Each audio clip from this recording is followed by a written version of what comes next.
kok hanya PLTI saja juga. Nah, dalam menghadapi ketika saya datang pertama karena saya bawa SKPLT, saya juga ragu. ya.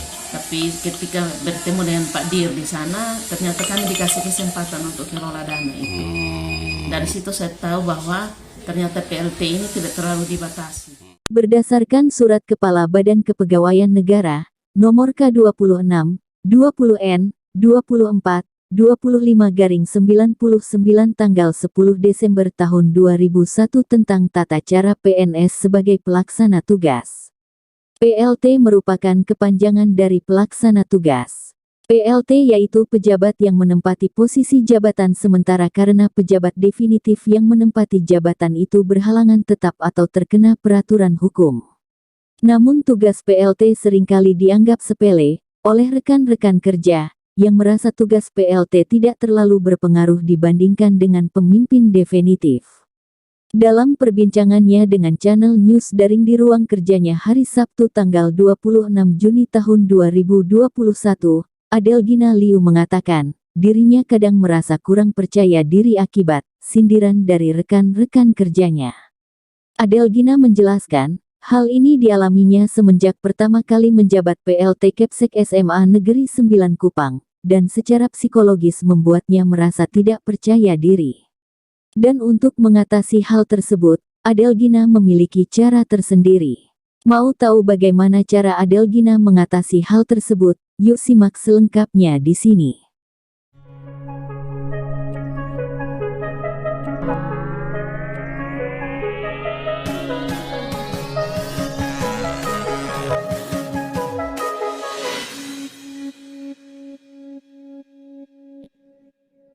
Jadi kalau untuk tugas yang saya emban sekarang sudah kurang lebih 1 tahun 10 bulan.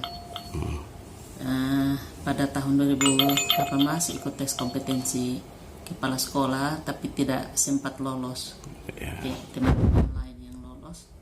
Terus perjalanan waktu tahun 2019 Juni kepala sekolah saya mau ikut naik haji. Maka karena waktu itu saya jabat sebagai wakil kesiswaan, dikasih tanggung jawab sebagai PL akan semua tugas itu saya rasa itu berjalan. Karena ketika tahun 2020 SMA Negeri 9 Kota Kupang dipercayakan untuk kelola dana 500 juta itu bantuan pemerintah. Jadi kegiatannya semua di Jakarta bersama Kementerian. Ketika saya datang pertama karena saya bawa SKPLT, saya juga ragu.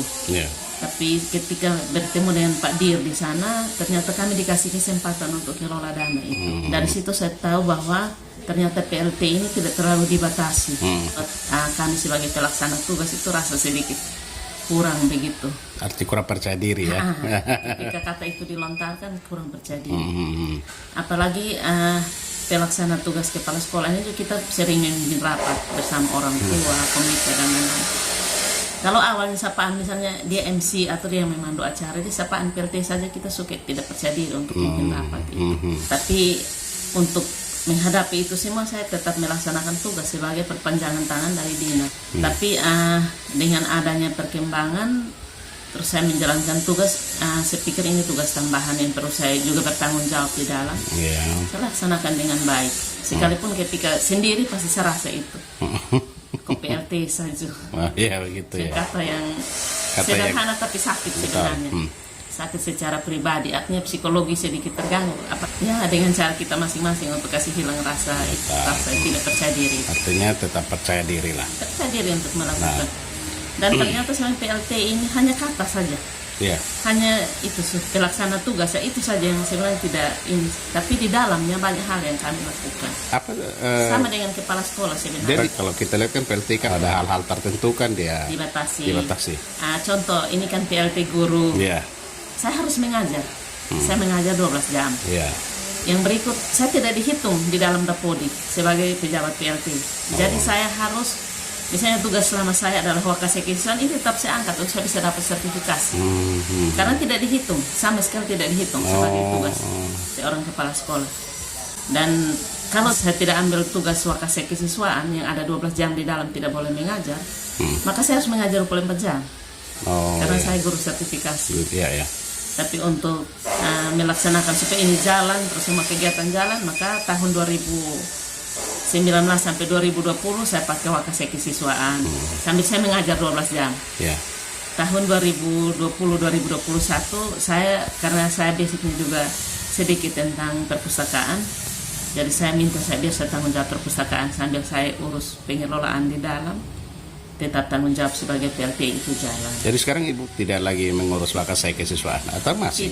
Tidak lagi, sudah dialih tugaskan ya? Karena ada wakaseknya, saya memilih untuk lihat di perpustakaan. Terus yang membantu saya di sana guru-guru yang 24 jam. Ya. Terus kegiatan itu jalan, dan yang satu lagi itu mengenai hak kami. Ya biasanya harus ada tugas tambahan, pasti harus ada uangnya. Kalau jadi kepala SK definitif kan kita dapat tunjangan kepala sekolah. Kalau PLT tidak ada. Artinya kami bekerja akan yang suka cita lah di masing-masing jalan. Tapi kalau kita lihat bahwa berjalannya waktu sudah hampir 2 tahun ya. Ibu masih enjoy sampai hari ini. 1 tahun yang silam kita datang ketemu Ibu masih seperti ini. Terkait dengan penerimaan guru bahwa tadi Ibu juga sudah mengatakan bahwa terkadang ada sindiran-sindiran kecil ya, kok hanya PLT saja juga. Nah, dalam menghadapi mereka ini Ibu bagaimana menyikapi mereka? Baik, serasa sindiran itu motivasi untuk saya. Nah, ketika mereka bilang kata PLT, biasa saya bilang gini, tapi kan tidak ada 2 PLT di sini, 1 saja. Betul. Saya punya nilai tambah. Itu juga hanya ucapan untuk bikin diri yakin lah, menghibur diri begitu ya. Supaya jangan ada rasa tidak suka, tapi supaya enak ya sudah, hibur diri itu kan tanggung jawab. Dan terus menjalin hubungan dengan teman-teman mereka di sini. Kalau bagaimana? untuk teman-teman jalan dengan baik. Artinya kalau menyatakan kata PLT, tapi ketika ada perintah atau ada hal-hal yang saya buat dan saya harus kasih tanggung jawab, dilaksanakan ya. Oh ya, berarti mereka hanya membicarakan tapi mereka tetap melaksanakan. Ya namanya juga ini kan saya pimpin orang cerdas, guru-guru kan profesional ya. Ya otomatis rasa suka dan tidak suka dalam satu kelompok itu pasti ada. Saya pikir rasa suka itu karena mendukung kita supaya semua bisa berjalan. Rasa tidak suka itu sebagai bahan refleksi untuk diri. Nah, itu yang selama ini saya pakai. Jadi untuk 2 tahun, mau dibilang tahun 2019 memang kurang percaya diri. Karena langkah awal masuk 2020 sendiri terjun masuk untuk cek pengelolaan keuangan. 2021 sudah mulai mantap. Artinya kalau bilang siap dilantik, sangat siap untuk dilantik. Terus dengan Ibu memimpin SMA 9 sudah 2 tahun, bagaimana dengan pertumbuhan SMA 9 saat ini? Kalau perkembangan pertumbuhan, sekira kalau saya cerita berarti menceritakan diri sendiri. Kalau untuk tahun 2020 waktu penerimaan siswa baru, itu karena menyangkut ruangan. Nah, kami kan ruang kami terbatas. Kami hanya punya 22 ruangan.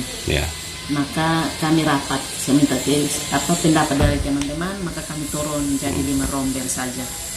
Tapi kalau untuk tahun ini kami naik jadi 8 rombel. Jadi untuk penambahan siswa atau pengurangan siswa itu tergantung dari kami punya kesiapan di sekolah. Jadi kira-kira menurut Ibu bagaimana? Sedangkan Ibu punya tugas terbatas juga sebagai seorang PLT dalam. Kalau menurut saya untuk tahun ini SMA 9 8 rombel. Tapi ada peningkatan dari tahun kemarin. Tambah 3 rombel ya? Iya. Untuk penyesuaian dengan ruang kelas. Kalau tahun kemarin 5 rombel, kami lepas kurang lebih 4 rombel. Dan untuk tahun ini rombel kami ada 8. Saya cukup merasakan bahwa nanti teman-teman di kabupaten, di pinggiran yang dekat dengan saya tidak bisa dapat siswa.